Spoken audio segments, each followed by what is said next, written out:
Quand tout le monde dit parfait, génial, conforme aux photos, confortable, moi j'ai tendance plutôt à sortir le frein à main parce que sur le canapé Tokyo, un truc revient. Tu peux t'en apercevoir après quelques mois d'après certains clients. Salut et bienvenue sur Canapé TV. Aujourd'hui, une petite vidéo consacrée au canapé Tokyo de Maison du Monde. Et je te fais voyager un tout petit peu avec cette vidéo.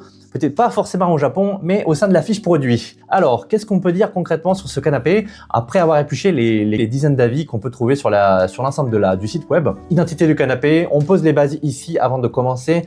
Le modèle que je vais te présenter, c'est le canapé droit fixe, décliné aussi en 3-4 places et angle 4-5 places ou 5 places aussi. Attention, là ça va, c'est le genre de truc qui commence à déjà me rendre fou là, quand il y a 15 000 déclinaisons. Bon, ensuite, on est quand même sur un vrai 2-3 places confortable qui se vit au quotidien plutôt comme un grand 3 places. Le modèle que je te présente au sein de la vidéo, c'est le canapé 2-3 places gris, clair chiné, Tokyo de Maison du Monde. Pourquoi celui-là? Tout simplement parce que c'est celui-ci qui cumule le plus d'avis au sein du site web.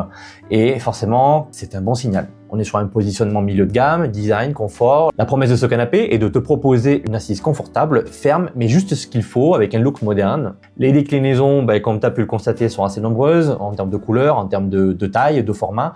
On a du gris clair, du beige, du gris anthracite, de l'ocre. On a même des versions textiles tramées ou chinées, ce qui est très très intéressant aussi. Moi personnellement, j'ai un petit coup de cœur pour le gris chiné tramé. Tout ce qui est un peu texturé, c'est sympa. Design et ressenti visuel. Alors on commence par ce qui se voit en premier. D'une manière générale, c'est forcément son style contemporain, sobre, ses lignes nettes, sans effet tape à l'œil. C'est un côté vraiment sympa, belle finition en tout cas, hein. Très propre, très joli.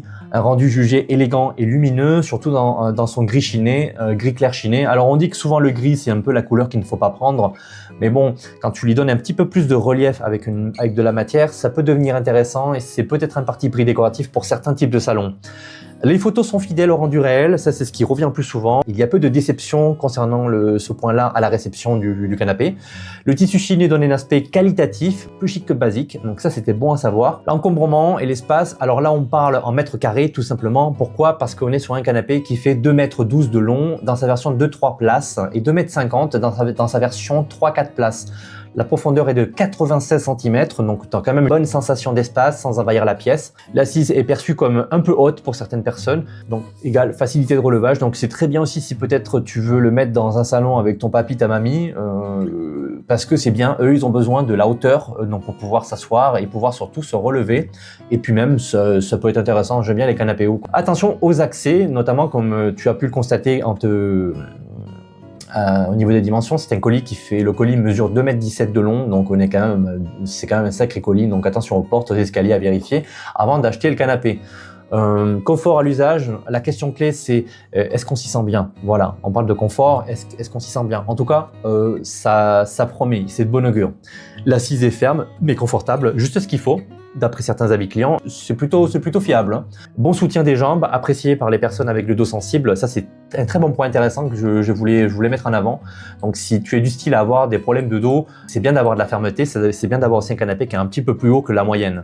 Le dossier est jugé un peu bas par contre. C'est un petit bémol. Moi, c'est pas forcément ce qui me hype le plus. J'aime pas forcément avoir des dossiers trop bas parce que après, tu as l'impression d'avoir la moitié du dos bien maintenu et l'autre moitié qui flotte un peu dans l'air. Et tu es obligé de mettre des coussins derrière pour caler ta tête. À voir, ça se discute. Je t'invite à aller le voir en magasin ou tout simplement à cliquer sur le lien qui se trouve en description pour te faire ton avis. Confort idéal pour la télévision, la lecture, l'usage quotidien, mais moins cocoon. Revêtement, qualité et entretien. Petit point que les avis révèlent bien, c'est que le tissu est en polyester chiné ou tramé. C'est beau au toucher, c'est un aspect qualitatif. L'entretien est simple. Le tissu est jugé peu salissant par plusieurs clients. On a tendance peut-être à voir le tissu qui se détend un petit peu avec le temps sur l'assise. Alors, la recommandation implicite au sein des avis par certains utilisateurs, c'est justement de mettre un plaid sur ton canapé ou de amorcer une rotation au niveau des coussins d'assise pour continuer à maintenir ce niveau d'équilibre de densité. Praticité, fonction, pas de superflu ici. On est sur un canapé non convertible, sans coffre de rangement. Mais par contre, avec un montage à faire soi-même, ça reste simple d'après certaines personnes, mais certaines personnes regrettent de devoir fixer les pieds. Bon, là, moi j'appelle ça des feignasses quand même. Hein. On est sur un poids de 51 kg. Bon, c'est correct, ça reste stable une fois posé. Déplacement possible, mais à deux, si possible, ça serait plus intéressant, ça éviterait d'abîmer ton sol.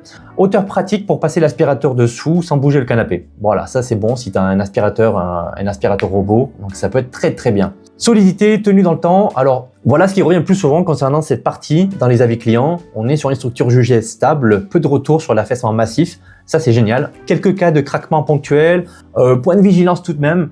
qui reste le tissu. C'est le petit bémol de ce canapé, le tissu, voilà, qui aurait tendance peut-être à se détendre avec un usage vraiment intensif. Mais globalement, on est quand même sur des retours qui parlent d'une bonne tenue pour un usage quotidien raisonnable. Rapport qualité-prix.